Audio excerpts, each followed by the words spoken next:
Je ne sais pas où vous étiez à 26 ans. Bon, la fête de Saint-Anne à 26 ans. Rappelez-vous ça. Donc, mettez ça 2 fois. 26, 26. Ça, c'est le numéro, je commence là. Puis c'est écrit, c'est affaire, ça fait du bruit, hein, quand la croix frappe le micro. Je vais enlever ma croix. Excusez-moi. Bon. Vous savez tous que je suis un évêque, oui. Voilà. Bon, ça va arrêter de faire du bruit. Numéro 26, 26. La bénédiction exprime le mouvement de fond de la prière chrétienne. Le mouvement de fond de la prière chrétienne n'est pas la demande, c'est la bénédiction. Ça, je pense, c'est important de se rendre compte. Les païens, la raison qu'ils vont prier, c'est parce qu'ils ont quelque chose à demander. Les chrétiens ne commencent pas par la demande. Le mouvement de fond, c'est quoi? C'est la bénédiction. C'est quoi la bénédiction? C'est en 2 sens. La bénédiction, c'est d'accueillir Dieu qui nous bénit et de bénir Dieu en retour. Dieu bénit, le cœur de l'homme bénit en retour celui qui est la source de toute bénédiction. Dieu bénit, ça veut dire Dieu nous aime. Et en retour, on bénit le Seigneur parce qu'il nous aime. Ça, il faut que ça soit comme le fond de toute prière. Chaque fois qu'on s'arrête en prière, chaque fois qu'on vient à la prière, il faudrait commencer par ça. Seigneur, je le sais que tu m'aimes. Béni sois-tu. Merci pour ton amour. C'est pour ça que tout acte de prière est d'abord un acte de foi. Si on prie, c'est parce qu'on a la foi. On a la foi que Dieu nous aime. Et en retour, on veut lui dire merci. La bénédiction est la source de toute prière. 2 formes fondamentales expriment ce mouvement. Tantôt, la prière monte, portée par l'Esprit Saint vers le Père, et tantôt, elle demande la grâce de Dieu qui descend vers nous. C'est ça la prière. C'est le mouvement qui monte et qui descend. Le mouvement qui monte vers Dieu. Notre cœur s'ouvre et on veut s'élever vers Dieu, mais on reconnaît que Dieu vient vers nous. Puis de fait, si on prie, c'est parce que Dieu est déjà venu vers nous. C'est son esprit en nous qui inspire notre prière. Donc la prière, c'est quoi? La prière, c'est une rencontre. La prière, c'est un dialogue. La prière, c'est un échange. Sainte Thérèse d'Avila disait, la prière, c'est la respiration de l'âme en Dieu. C'est pas beau, ça? La prière, c'est la respiration de l'âme en Dieu.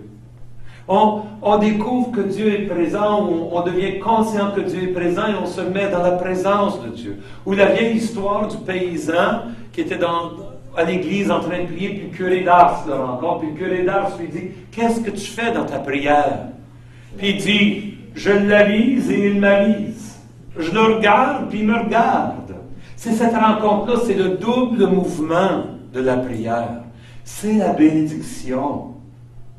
Dieu nous donne tout et nous lui rendons en retour.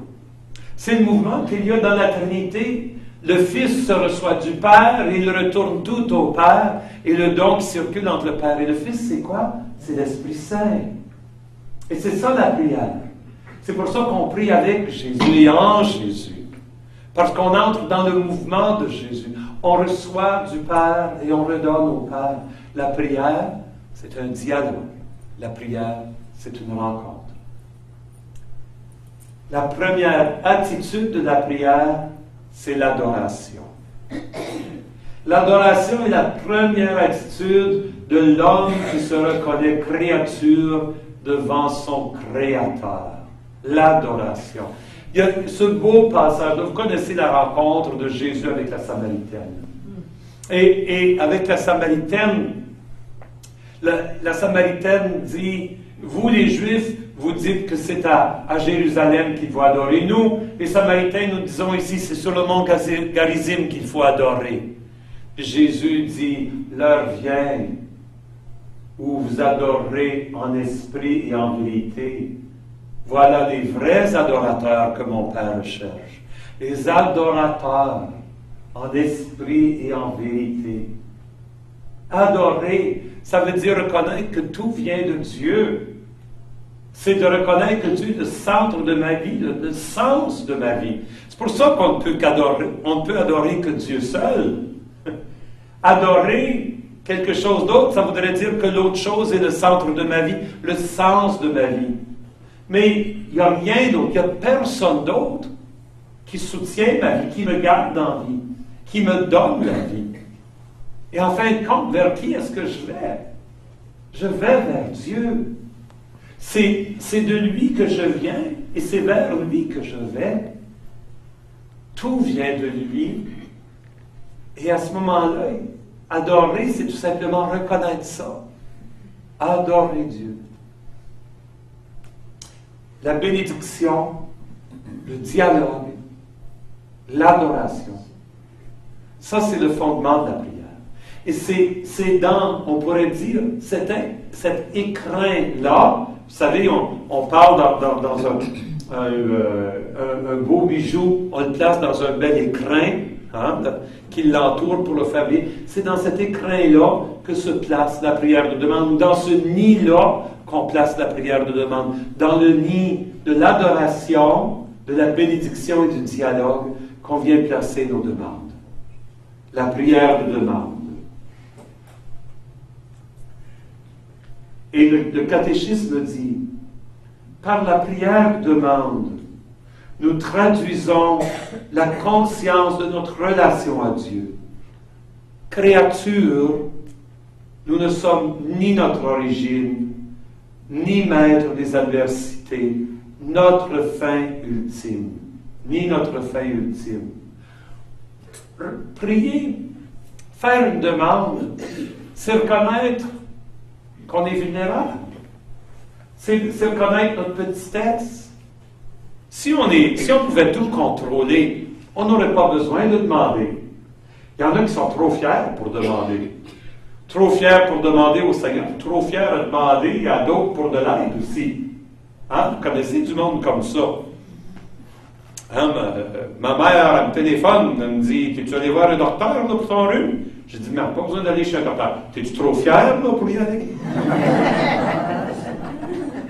Je lui dis, non, j'ai pas de fièvre. Quand j'aurai de la fièvre, j'irai. Tu sais, mais c'est vrai, parfois on est trop fiers pour demander de l'aide. Il y en a qui sont trop fiers pour faire une prière de demande à Dieu. Faire une prière de demande à Dieu, c'est de reconnaître qu'on est dépassé par les événements, de reconnaître qu'on n'est pas maître de la situation, de reconnaître que je suis petit, faible, vulnérable. Peut-être que je suis malade, puis je ne sais pas comment vivre ma maladie. Je ne prie pas au Seigneur de me délivrer de mon rhume. Un rhume, je suis capable de vivre avec un rhume. Tu sais? Mais peut-être si j'avais la sclérose en plaques, ça serait différent. Comprenez? Parce que là, je ne suis plus maître de la situation. Là, je ne contrôle plus. Alors, la prière de demande, c'est d'abord une reconnaissance de notre besoin de Dieu. Ça, déjà, c'est une bonne chose. Le catéchisme dit, alors, la demande est déjà un retour vers Dieu. De fait, il y a beaucoup de gens qui vivent leur vie sans penser à Dieu, sans s'occuper de Dieu. Oh, ils y croient. Oui, je crois en Dieu. Oui, je crois en Dieu. Mais, bon, leur vie est comme sans Dieu. Jusqu'à ce qu'ils frappent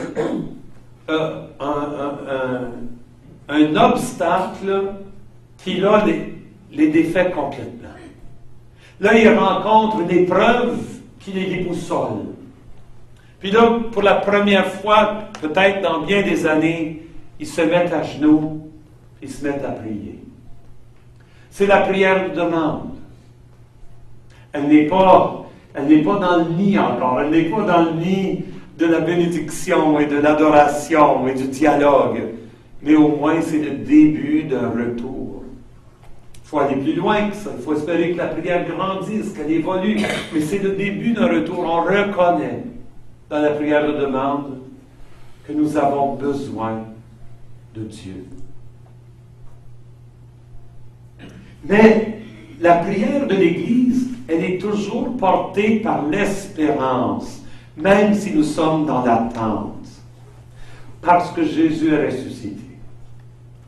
Parce que Jésus est ressuscité, la mort a été vaincue. Le soir avant de mourir, dans l'évangile de Saint Jean, Jésus dit, « Ne craignez pas, mes enfants, mes petits-enfants, j'ai vaincu le monde. » Ça, il dit ça avant de passer sur la croix. Est-ce que nous y croyons? Croyons-nous dans la victoire du Christ? Cette victoire ultime-là. Si nous y croyons, nous savons que même l'épreuve que nous passons maintenant sera un jour assumée dans sa victoire, sera un jour prise dans sa victoire, d'une façon mystérieuse qui nous dépasse. Mais nous ne sommes jamais sans espérance. La prière du chrétien n'est jamais un cri de désespoir. Elle est une invitation au Seigneur de venir porter la puissance de sa résurrection dans la situation où je me trouve. C'est une façon de dire, Seigneur, je crois que tu es ressuscité. Je crois que tu es le vainqueur de tout ce qu'il y a de laid et de mal dans le monde. Je viens te demander, viens porter la puissance de ta résurrection dans cette situation ici. Alors la prière chrétienne n'est jamais un cri de désespoir. Elle est toujours une prière pleine d'espérance. Ça aussi, c'est différent de la prière du païen. C'est une prière pleine d'espérance. Puis là, je vais lire un passage qui va vous surprendre. C'est écrit dans le catéchisme, vous allez voir. J'ai commencé au numéro 26-26, là je suis rendu au numéro 26-31, 5 numéros plus loin. La demande du pardon est le premier mouvement de la prière de demande. La demande du pardon est le premier mouvement de la prière de demande. Ça peut surprendre, ça. Si tu viens demander quelque chose à Dieu, la première chose qu'il faut faire, c'est quoi? Demander pardon. Pourquoi? Parce que c'est le publicain dans la parabole de Jésus. Vous savez, la parabole du pharisien et du publicain. Le pharisien qui se lève devant le Seigneur dans la synagogue en avant, puis qui est en train de prier là, dans la synagogue au temple, et puis il est en train de prier Seigneur, je suis tellement bon, je suis fait tellement de choses, puis tu dois être fier de moi, Seigneur, mon Dieu, que je suis un bon gars. Heureusement que je ne suis pas comme ce publicain pécheur à l'arrière. Puis le publicain pécheur, lui, qui est penché sur lui-même en train de battre sa poitrine en disant Seigneur, prends pitié de moi, je suis rien qu'un pécheur. Puis Jésus dit, lequel des deux est entendu par Dieu? Lequel sort de la prière touché par l'Esprit de Dieu? C'est le publicain. Si nous espérons que notre prière soit une prière qui porte fruit, il ne faut pas se présenter devant le Seigneur avec l'attitude du pharisien. Seigneur, ça fait toute ma vie que je vais à messe, je n'ai jamais manqué de messe du dimanche, puis je vais à messe à tous les jours, puis je dis mon chapelet, là, je m'en viens te demander une faveur. T'es mieux de m'écouter. Ça, c'est la prière du pharisien. La prière du publicain, c'est Seigneur, je suis rien qu'un pécheur. J'essaie de suivre ta loi, j'essaie de faire du mieux que je peux, mais je le sais, je ne t'aime pas à la mesure de ton amour pour moi. Je suis faible. Je me présente devant toi comme je suis. Comme je suis, Seigneur, je viens te présenter ça. Je viens te présenter ce que je vis. Cette attitude-là est une attitude d'humilité, une attitude de pauvreté. C'est la prière du pauvre. Mais il faut se rappeler que Jésus, qui porte notre prière, s'est fait le plus pauvre des pauvres. Et c'est avec lui que nous prions dans notre pauvreté. Et le numéro 26-31 nous rappelle qu'en Eucharistie, la première prière qu'on fait, c'est une prière de quoi? De pardon.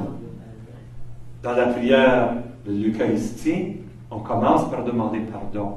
De la même façon, dans notre prière de demande, il faudrait commencer par demander pardon.